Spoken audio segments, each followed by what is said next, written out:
ನಾನು ಸುಮ್ಮನೆ ಸಭೆಗೆ ಹೋಗ್ತೇನೆ, ಆರಾಧನೆ ಮಾಡ್ತೇನೆ, ಭಾನುವಾರ ಹೋಗ್ತೀನಿ, ನಾನು ಕ್ರೈಸ್ತರೆನ್ನುವಂಥ ಮುದ್ರೆನ ಹಾಕಿದ್ದಾರೆ ನನಗೆ ಅಂತಂದ್ರೆ ಆ ಮುದ್ರೆನ ಕಿತ್ತಾಕೋ. ಅದು ವೇಸ್ಟ್ ಮುದ್ರೆ. ನೀನು ಕ್ರೈಸ್ತನಾಗಿರುವುದರಿಂದ ನಿನಗೆ ಯಾವುದೇ ರೀತಿಯಂತ ಆಶೀರ್ವಾದ ಸಿಗಲ್ಲ.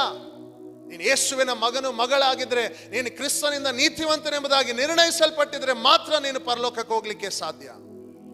2ನೇ ಕೊರಿಂಥದವರಿಗೆ ಬರೆದ ಪತ್ರಿಕೆ 5ನೇ ಅಧ್ಯಾಯ 21ನೇ ವಾಕ್ಯದಲ್ಲಿ ಈ ರೀತಿಯಾಗಿ ಬರೆಯಲ್ಪಟ್ಟಿದೆ, ನಾವು ಆತನಲ್ಲಿ ದೇವರಿಗೆ ಸಮರ್ಪಕರಾದ ನೀತಿ ಸ್ವರೂಪಿಗಳಾಗುವಂತೆ ದೇವರು ಪಾಪ ಜ್ಞಾನವಿಲ್ಲದ ಆತನನ್ನು ನಮಗೋಸ್ಕರ ಪಾಪ ಸ್ವರೂಪಿಯಾಗಿ ಮಾಡಿದನು ಎಂಬುದಾಗಿ ಹೇಳಿ ನಾವು ಓದುತ್ತಾ ಇದ್ದೇವೆ. ನಾವು ಆತನಲ್ಲಿ ದೇವರಿಗೆ ಸಮರ್ಪಕರಾದ ನೀತಿ ಸ್ವರೂಪಿಗಳಾಗಿದ್ದೇವೆ, ನಾವು ನೀತಿವಂತರಾಗಿದ್ದೇವೆ. ಯೇಸು ಸ್ವಾಮಿ ನಮ್ಮನ್ನ ನೀತಿವಂತರನ್ನಾಗಿ ಆತನು ಮಾಡಿದ್ದಾನೆ. ತನ್ನ ರಕ್ತವನ್ನು ಸುರಿಸಿದರ ನಿಮಿತ್ತವಾಗಿ, ತನ್ನ ಪ್ರಾಣವನ್ನು ಕೊಟ್ಟಿರುವುದರ ನಿಮಿತ್ತವಾಗಿ ಆತನು ನಮ್ಮನ್ನ ನೀತಿವಂತರಾಗಿ ಮಾಡಿದ್ದಾನೆ. ಹಲ್ಲೆಲೂಯ. ಯಾರು ನೀತಿವಂತರು? ನೀತಿವಂತರಂದ್ರೆ ಏನು ಅರ್ಥ? ದೇವರ ಮುಂದೆಯೂ ಮನುಷ್ಯನ ಮುಂದೆಯೂ ಸರಿಯಾಗಿ ನಡೆಯುವವನೇ ನೀತಿವಂತನಾಗಿದ್ದಾನೆ. ಹಲ್ಲೆಲೂಯ. ಮನುಷ್ಯನ ಮುಂದೆ ಮೋಸ ಮಾಡಿನೋ ಕಳ್ತನದಿಂದನೋ 2 ವೇಷ ಹಾಕಿ ನಾನು ಒಳ್ಳೆಯವನು, ನಾನು ಸರಿಯಾಗಿದ್ದೀನಿ ಅಂತೇಳಿ ಮನುಷ್ಯನ ಮುಂದೆ ನಾನು ತೋರಿಸ್ಕೋಬಹುದು. ಆದ್ರೆ ದೇವರ ಮುಂದೆ ತೋರಿಸ್ಕೊಳಕ್ಕಾಗತ್ತಾ? ದೇವರ ಮುಂದೆ ನಾನು ನೀತಿವಂತನಾಗಿ ನಿಲ್ಲಕ್ಕೆ ಸಾಧ್ಯನಾ? ಇಲ್ಲ. ಹೇಗೆ ನಾನು ನೀತಿವಂತನಾಗಿದ್ದೇನೆ? ಕ್ರಿಸ್ತನು ನನ್ನನ್ನು ನೀತಿವಂತನಾಗಿ ಮಾಡಿದ್ದಾನೆ. ದೇವರು ನನ್ನನ್ನು ನೀತಿವಂತನಾಗಿ ಮಾಡಿದ್ದಾನೆ. ನಾನು ನೀತಿವಂತನಾಗಲಿಕ್ಕೆ ಸಾಧ್ಯವಿಲ್ಲ, ಆದರೆ ಯೇಸು ಸ್ವಾಮಿ ನನ್ನನ್ನು ನೀತಿವಂತನಾಗಿ ಮಾಡಿದ್ದಾನೆ. ನಾನು ದೇವರ ಮುಂದೆಯೂ ಮನುಷ್ಯನ ಮುಂದೆಯೂ ಸರಿಯಾಗಿ ನಡೆಯುವುದಕ್ಕೆ ಆತನು ತನ್ನ ರಕ್ತವನ್ನ, ತನ್ನ ಜೀವಿತವನ್ನೇ ಸಮರ್ಪಿಸಿದ್ದಾನೆ. Hallelujah, hallelujah. ಈ ಲೋಕದಲ್ಲಿ ನಾವು ಸರಿಯಾಗಿ ನಡೆದರೆ ಮಾತ್ರ ನಾವು ನಿತ್ಯ ಜೀವನ ಅನುಭವಿಸಲಿಕ್ಕೆ ಸಾಧ್ಯ, ಪರಲೋಕ ರಾಜ್ಯವನ್ನು ಅನುಭವಿಸಲಿಕ್ಕೆ ಸಾಧ್ಯ. ಅದಕ್ಕಾಗಿ ಆತನು ನಿಮ್ಮನ್ನ ನೀತಿವಂತನು ಎಂಬುವಂತ ಒಂದು ಪಟ್ಟವನ್ನ ಕೊಟ್ಟಿದ್ದಾನೆ. ಮೊದಲನೇದಾಗಿ ನಾವು ಆತನ ಮಕ್ಕಳಾಗಿದ್ದೇವೆ ಎಂಬುದಕ್ಕೆ ಅಧಿಕಾರವನ್ನು ಕೊಟ್ಟಿದ್ದಾನೆ. 2ನೇದಾಗಿ ನಾವು ನೀತಿವಂತನಾಗಿ ಆತನ ನಮ್ಮನ್ನ ಮಾಡಿದ್ದಾನೆ. ಹಲ್ಲೆಲೂಯ. ಈ ಲೋಕದಲ್ಲಿ ಜೀವಿಸುವಾಗ ನಾವು ಯೇಸುವಿನ ಮಕ್ಕಳಾಗಿ ಜೀವಿಸ್ತಾ ಇದ್ದೇವೆ. ನಾವು ಈ ಲೋಕದಲ್ಲಿ ಜೀವಿಸುವಾಗ ಆತನಿಗೆ ನೀತಿವಂತರಾಗಿ ನಾವು ಜೀವಿಸ್ತಾ ಇದ್ದೇವೆ. ಇದೆಲ್ಲವೂ ಕೂಡ ನಮ್ಮ ಸ್ವಂತ ಸಂಪಾದನೆಯಿಂದ ಸಿಕ್ಕಿದ್ದಲ್ಲ, ನಮ್ಮ ಸ್ವಂತ ಪ್ರಯಾಸದಿಂದ ಸಿಕ್ಕಿದ್ದಲ್ಲ, ಯೇಸು ನಮಗೆ ಕೊಟ್ಟಿರುವಂಥದ್ದು. ಹಲ್ಲೆಲೂಯ. ಯೇಸು ನಮಗೆ ಕೊಟ್ಟಿರುವಂಥ ಶ್ರೇಷ್ಠವಾದ ಆಶೀರ್ವಾದ ಇದಾಗಿರುವಂಥದ್ದಾಗಿದೆ. ನಮಗೆ ಕೆಲವೊಂದು ಸಾರಿ ಸರಿಯಾಗಿ ನಡಿಲಿಕ್ಕೆ ಮನಸ್ಸು ಬರಲ್ಲ, ಅಂಕು ಡೊಂಕಾಗಿ ನಡಿಬೇಕಂತಾನೆ ನಮಗೆ ಅನ್ಸುತ್ತೆ, ಶಾರ್ಟ್ ಕಟ್ ಅಲ್ಲಿ ಹೋಗೋಣ ಅನ್ಸುತ್ತೆ, ತಪ್ಪಾದ ಮಾರ್ಗ ಹಿಡಿಯೋಣ ಅನ್ಸುತ್ತೆ. ಇಲ್ಲ, ನೀವು ಸರಿಯಾಗಿ ನಡೆಯುವುದಕ್ಕಾಗಿದ್ದೇ ಯೇಸು ಸ್ವಾಮಿ ನಿಮಗೆ ತನ್ನ ರಕ್ತವನ್ನೇ, ತನ್ನ ಪ್ರಾಣವನ್ನೇ ಕೊಟ್ಟಿದ್ದಾನೆ. ನಿಮ್ಮನ್ನ ನೀತಿವಂತರು ಎನ್ನುವಂತ ಒಂದು ಪಟ್ಟವನ್ನ ಕೊಟ್ಟು ಒಂದು ಮುದ್ರೆಯನ್ನು ಹಾಕಿ ನಿಮ್ಮನ್ನ ಕೂಡಿಸಿದ್ದಾನೆ. ನಿಮ್ಮನ್ನು ನೋಡುವವರು ಈತನು ನೀತಿವಂತನೆಂಬುದಾಗಿ ಹೇಳಬೇಕು, ಇವಳು ನೀತಿವಂತನೆಂಬುದಾಗಿ ಹೇಳಬೇಕು. ಅದಕ್ಕಾಗಿ ಆತನು ಈ ಆಶೀರ್ವಾದವನ್ನು ನಮಗೆ ಕೊಟ್ಟಿದ್ದಾನೆ. Hallelujah, hallelujah. ರೋಮಪುರದವರಿಗೆ ಬರೆದ ಪತ್ರಿಕೆ 3ನೇ ಅಧ್ಯಾಯ, ರೋಮಪುರದವರಿಗೆ ಬರೆದ ಪತ್ರಿಕೆ 3ನೇ ಅಧ್ಯಾಯ 22ರಿಂದ 24ನೇ ವಾಕ್ಯದವರೆಗೂ ನಾವು ಓದುವಾಗ, ದೇವರಿಂದ ಆಗುವ ಆ ನೀತಿಯು ಯಾವುದೆಂದರೆ ಯೇಸು ಕ್ರಿಸ್ತನನ್ನು ನಂಬುವುದರಿಂದಲೇ ನಂಬುವವರೆಲ್ಲರಿಗೂ ದೊರಕುವಂಥದ್ದು. ಹೆಚ್ಚು ಕಡಿಮೆ ಏನೂ ಇಲ್ಲ. ಎಲ್ಲರೂ ಪಾಪ ಮಾಡಿ ದೇವರ ಮಹಿಮೆಯನ್ನು ಹೊಂದದೆ ಹೋಗಿದ್ದರೆ ಅವರು ನೀತಿವಂತರೆಂದು ನಿರ್ಣಯ ಹೊಂದುವುದು ದೇವರ ಉಚಿತಾರ್ಥವಾದ ಕೃಪೆಯಿಂದಲೇ, ಕ್ರಿಸ್ತ ಯೇಸುವಿನಿಂದ ಆಗುವ ಪಾಪ ವಿಮೋಚನೆ ಮೂಲಕ ಆಗುವುದು ಎಂಬುದಾಗಿ ಹೇಳಿ ನಾವು ನೋಡುತ್ತದೆ. ಹಲ್ಲೆಲೂಯ. ವಾಕ್ಯದಲ್ಲಿ ಸ್ಪಷ್ಟವಾಗಿ ಬರೆಯಲ್ಪಟ್ಟಿದೆ, ನಾವೆಲ್ಲರೂ ಪಾಪ ಮಾಡಿ ದೇವರ ಮಹಿಮೆಯನ್ನ ಕಳಕೊಂಡು ಜೀವನ ಮಾಡಿದವರು, ನಾವು ಕೆಟ್ಟ ನಡತೆ ಉಳ್ಳವರಾಗಿ ಜೀವನ ಮಾಡಿದವರು, ನಾವು ದುಷ್ಟರಾಗಿ ಜೀವನ ಮಾಡಿದವರು. ಯೇಸು ಸ್ವಾಮಿ ನಮ್ಮ ಜೀವಿತದಲ್ಲಿ ಇಲ್ಲದೆ ಇದ್ರೆ, ಯೇಸು ಸ್ವಾಮಿ ತನ್ನ ಪ್ರಾಣವನ್ನು ನಮಗಾಗಿ ಕೊಡದೇ ಇದ್ರೆ, ನಾವು ದುಷ್ಟರಾಗಿ ದೇವರ ದೃಷ್ಟಿಯಲ್ಲಿ ಕಾಣಲ್ಪಡುತ್ತಾ ಇದ್ದೇವೆ. ಹಲ್ಲೆಲೂಯ. ಈಗ ನಾವು ಯೇಸು ಸ್ವಾಮಿಯನ್ನು ನಂಬಿರುವುದರ ನಿಮಿತ್ತವಾಗಿ ಆತನ ಕೃಪೆಯಿಂದ ನಾವು ನೀತಿವಂತರಾಗಿ ನಿರ್ಣಯಿಸಲ್ಪಟ್ಟಿದ್ದೇವೆ. ನಾವು ನಿರ್ಣಯ ಹೊಂದಿದ್ದೇವೆ, ನಾವು ನ್ಯಾಯವನ್ನು ಹೊಂದಿದ್ದೇವೆ. ನಾನು ನೀತಿವಂತನು, ನಾನು ಸರಿಯಾದ ವ್ಯಕ್ತಿ ಎಂಬುದಕ್ಕೆ ನ್ಯಾಯವನ್ನು ಹೊಂದಿದ್ದೇವೆ. ಯಾರಿಂದ ಹೊಂದಿದ್ದೇವೆ? ಹೈಕೋರ್ಟ್ ಇಂದನ, ಸುಪ್ರೀಂ ಕೋರ್ಟ್ ಇಂದನ? ಇಲ್ಲ, ಕ್ರಿಸ್ತನ ರಕ್ತದಿಂದ, ಕ್ರಿಸ್ತನ ಮರಣದ ಮುಖಾಂತರ ನಾವು ನೀವು ಸರಿಯಾಗಿದ್ದೇವೆ, ನೀತಿವಂತರೆಂಬುದಾಗಿ ಹೇಳಿ ಆಮೇಲೆ ಜೀವಿಸುವುದಕ್ಕೆ ಆತನು ನಮಗೆ ನಿರ್ಣಯವನ್ನು ಕೊಟ್ಟಿದ್ದಾನೆ. ಹಲ್ಲೆಲೂಯಾ. ಎಷ್ಟು ಜನಕ್ಕೆ ಅರ್ಥ ಆಗ್ತದೆ? ಕೊಲೆಗಡುಕನು, ಆಮೇನ್ ಏನು ವ್ಯಭಿಚಾರಿಯೋ, ಅವನು ಜೈಲಲ್ಲಿದ್ದಾನೆ, ಅವನ ಶಿಕ್ಷೆಯನ್ನು ಅನುಭವಿಸ್ತಾ ಇದ್ದಾನೆ. ಆದ್ರೆ ತಿಳಿಯದೆ ಅನೇಕ ತಪ್ಪುಗಳನ್ನು ಮಾಡಿ ಪಾಪಗಳನ್ನು ಮಾಡಿದಂತ ಜನರು ನಾವು, ಆತನಿಗೆ ಇಷ್ಟವಿಲ್ಲದೆ ಕಾರ್ಯಗಳನ್ನು ಮಾಡಿದಂತ ಜನರು ನಾವು. ಲೆಕ್ಕಕ್ಕೆ ನಾವು ಅಲ್ಲಿರ್ಬೇಕಾಗಿತ್ತು. ಆದ್ರೆ ಆತನು ತನ್ನ ಮರಣದ ಮುಖಾಂತರ ತನ್ನ ರಕ್ತವನ್ನು ಸುರಿಸಿ ನಮಗೆ ನೀತಿವಂತರ ಎನ್ನುವಂತ ನ್ಯಾಯವನ್ನು ಆತನ ನಮಗೆ ಕೊಟ್ಟಿದ್ದಾನೆ. ನೀ ನೀತಿವಂತನು, ಬದುಕು ಮಗನೇ, ಬದುಕು ಮಗಳೆಂಬುದಾಗಿ ಹೇಳಿ ಆತನು ನಿಮಗೆ ಒಂದು ನಂಬಿಕೆಯನ್ನು, ಒಂದು ಧೈರ್ಯವನ್ನು ಕೊಟ್ಟಿದ್ದಾನೆ. Hallelujah, hallelujah. ಇನ್ನು ಮುಂದೆ ನೀನು ಪಾಪಿಯಲ್ಲ, ಇನ್ನು ಮುಂದೆ ನೀನು ಪಾಪಿಯಾಗಿ ಜೀವಿಸುವಂತ ಅವಶ್ಯಕತೆ ಇಲ್ಲ. ನೀನು ನೀತಿವಂತನಾಗುವುದಕ್ಕಾಗಿ ಯೇಸು ಸ್ವಾಮಿ ತನ್ನ ಪ್ರಾಣವನ್ನು ಕೊಟ್ಟಿದ್ದಾನೆ. ನೀತಿವಂತನಾಗುವುದಕ್ಕೆ ನೀನು ನಿನ್ನ ಜೀವಿತವನ್ನು ಸಮರ್ಪಿಸು, ನಿಮ್ಮ ಜೀವಿತಗಳನ್ನು ಸಮರ್ಪಿಸಿರಿ. ಹಲ್ಲೆಲೂಯಾ. ಮೊದಲನೇದಾಗಿ ಯೇಸು ಸ್ವಾಮಿ ತನ್ನ ಮಕ್ಕಳಾಗುವುದಕ್ಕೆ ಆಮೇಲೆ ಅಧಿಕಾರವನ್ನು ಕೊಟ್ಟಿದ್ದಾನೆ. ಎರಡನೇದಾಗಿ ನಾವು ನೀತಿವಂತರಾಗುವುದಕ್ಕೆ ಆತನು ನಿರ್ಣಯಿಸಿದ್ದಾನೆ, ನ್ಯಾಯವನ್ನು ಕೊಟ್ಟಿದ್ದಾನೆ, ನ್ಯಾಯವನ್ನು ಸ್ಥಾಪಿಸಿದ್ದಾನೆ. ಹಲ್ಲೆಲೂಯಾ. ಆ ರೀತಿಯಾಗಿ ನಾವು ಜೀವಿಸೋಣ, ನೀತಿವಂತರಾಗಿ ಜೀವಿಸೋಣ, ನೀತಿವಂತರಾಗಿ ಬದುಕೋಣ. ನೀತಿವಂತರಿಂದ ಬರುವಂತ, ನೀತಿವಂತರಾಗಿ ಜೀವಿಸುವುದರಿಂದ ನಮಗೆ ಬರುವಂತ ಆಶೀರ್ವಾದಗಳನ್ನು ಹೊಂದಿಕೊಳ್ಳೋಣ. ಅಬ್ರಹಾಮನು ನೀತಿವಂತನಾಗಿದ್ದನು, ಆಶೀರ್ವಾದಗಳನ್ನು ಅನುಭವಿಸಿದನು, ದೇಶವನ್ನು ಅನುಭವಿಸಿದನು. ನೀತಿವಂತನು ದೇಶವನ್ನು ಅನುಭವಿಸುವನಾಗಿರ್ತಾನೆ. ನೀತಿವಂತನು ದೇಶದ ಆಮೇಲೆ ಎಲ್ಲ ಶ್ರೇಷ್ಠವಾದ ಆಶೀರ್ವಾದಗಳನ್ನು ಅನುಭವಿಸುವನಾಗಿರ್ತಾನೆ.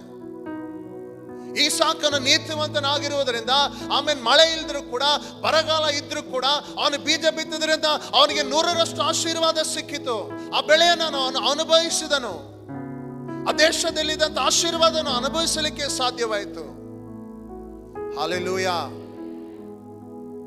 ನೀವು ನೀತಿವಂತರೆಂಬುದಾಗಿ ನಿರ್ಣಯಿಸಲ್ಪಟ್ಟು ಜೀವಿಸ್ತಾ ಇದ್ದೇವೆ, ಅದರಂತೆ ನಾವು ಜೀವಿಸೋಣ.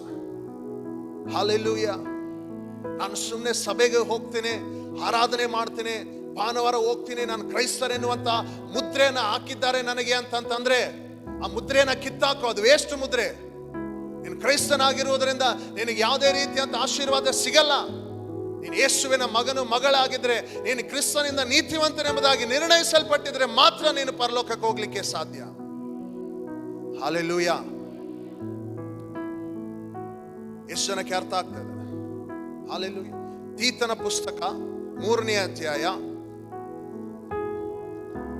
ತೀತನ ಪುಸ್ತಕ 3ನೇ ಅಧ್ಯಾಯ 2ನೇ ತಿಮೋತಿ ಆದ್ಮೇಲೆ ಇರುತ್ತೆ. ತೀತನ ಪುಸ್ತಕ 3ನೇ ಅಧ್ಯಾಯ 6 ಮತ್ತು 7ನೇ ವಾಕ್ಯವನ್ನ ನಾವು ಓದುವುದಾದ್ರೆ, ನಾವು ನಮ್ಮ ರಕ್ಷಕನಾದ ಯೇಸು ಕ್ರಿಸ್ತನ ಕೃಪೆಯಿಂದ ನೀತಿವಂತರೆಂದು ನಿರ್ಣಯಿಸಲ್ಪಟ್ಟು ನಿತ್ಯ ಜೀವದ ನಿರೀಕ್ಷೆಯನ್ನು ಪಡೆದು ಅದಕ್ಕೆ ಬಾಧ್ಯರಾಗುವಂತೆ ದೇವರು ಆತನ ಮೂಲಕ ಪವಿತ್ರಾತ್ಮನನ್ನು ನಮ್ಮ ಮೇಲೆ ಸಮೃದ್ಧಿಯಾಗಿ ಸುರಿಸಿದನೆಂಬುದಾಗಿ ನಾವು ಓದುತ್ತಾ ಇದ್ದೇವೆ. ನಾವು ನೀತಿವಂತರೆಂದು ನಿರ್ಣಯಿಸಲ್ಪಟ್ಟ ಮೇಲೆ, ಮಕ್ಕಳಿಗೆ ಬರಬೇಕಾದಂತ ಬಾಧ್ಯತೆಯನ್ನು ಹೊಂದಿದ ಮೇಲೆ, ನಾವು ಪರಿಶುದ್ಧಾತ್ಮನು ನಮ್ಮ ಮೇಲೆ ಬರುವವನಾಗಿದ್ದಾನೆ. Hallelujah, hallelujah. ಪರಿಶುದ್ಧಾತ್ಮ ದೇವರು ನಮ್ಮೊಳಗಿದ್ದು ಎಲ್ಲಾ ರೀತಿಗೂ ಸಾಕ್ಷಿಯನ್ನು ಕೊಡುವನಾಗಿದ್ದಾನೆ. ನೀನು ಯೇಸುವಿನ ಮಗನು, ಯೇಸುವಿನ ಮಗಳು ಆಗಿದೆಯಾ? ನೀನು ನೀತಿವಂತನು, ನೀನು ನೀತಿವಂತಳಾಗಿದೆಯಾ? Hallelujah, hallelujah, amen. ಒಬ್ಬರಿಗೆ ಕೋರ್ಟಲ್ಲಿ ನ್ಯಾಯ ಸಿಗ್ತಾ ಇದೆ, ಒಂದು ಜಡ್ಜ್ಮೆಂಟ್ ಸಿಗ್ತಾ ಇದೆ. ನೀನು ಮುಂದೆ ಆಮೇನ್ ತಪ್ಪಿಸ್ತಾ ನಿರಪರಾಧಿ ಆಗಿದ್ದಾನೆ, ಇವನು ಯಾವುದೇ ರೀತಿಯಂತ ತಪ್ಪು ಮಾಡಿಲ್ಲ, ಇವನು ನೀತಿವಂತನೆಂಬುದಾಗಿ ಹೇಳಿ ಆಮೇನ್ ಕೋರ್ಟ್ ಯಾವ ರೀತಿಯಾಗಿ ತೀರ್ಮಾನ ಮಾಡ್ತದೋ ಅದೇ ರೀತಿಯಾಗಿ ಕ್ರಿಸ್ತನ ಮರಣವು ಆಮೇನ್ ನಮ್ಮನ್ನ ನೀತಿವಂತರೆಂಬುದಾಗಿ ನಿರ್ಣಯಿಸಲ್ಪಟ್ಟಿದೆ. ಹಲ್ಲೆಲೂಯ.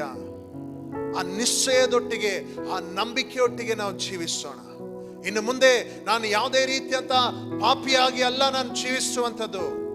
ಯಾವುದೋ ಒಂದು ತಪ್ಪು ಮಾಡಿ ಆಮೇಲೆ ಅದಕ್ಕೆ ದಾಸನಾಗಿ ಜೀವಿಸುವವನಲ್ಲ ನಾನು ನೀತಿವಂತನಾಗಿದ್ದೇನೆ. ಹಲ್ಲೆಲೂಯ.